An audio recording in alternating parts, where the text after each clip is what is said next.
Dalam dunia internet ni ada 3 jenis. Yang pertama dipanggil sebagai surface web, yang kedua dipanggil sebagai deep web, yang ketiga dipanggil sebagai dark web.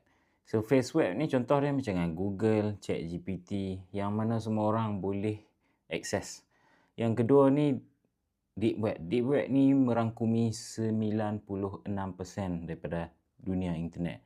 Deep web ni adalah contoh dia macam Google account, nak masuk ke bank account, benda-benda yang melibatkan personal information.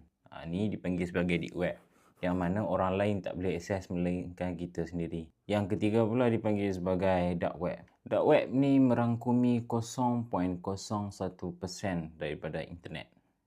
So, cara nak masuk dark web ni mudah saja. Kita kena download Tor browser daripada Play Store, and then kita masuk ke hidden wiki. So, dalam hidden wiki tu dia akan tunjuk beberapa website yang pelik-pelik lah. Umpama surface web, tapi tak ada siapa tahu siapa pengguna dia. Lebih kurang macam tu lah. So, daripada tahun 2021 sampailah 2024 ni aku duk korek dalam dark web ni. And aku terjumpa website yang mengandungi PD. Tapi kita dalam Malaysia ni PD tak terlampau berat. Semua orang macam ambil endah tak endah dengan bab-bab PD ni. So bila kita ada dua mahkamah, mahkamah syariah dengan mahkamah sivil dekat Malaysia ni, mahkamah sivil bersetuju yang minimum perempuan kahwin adalah umur 16 tahun.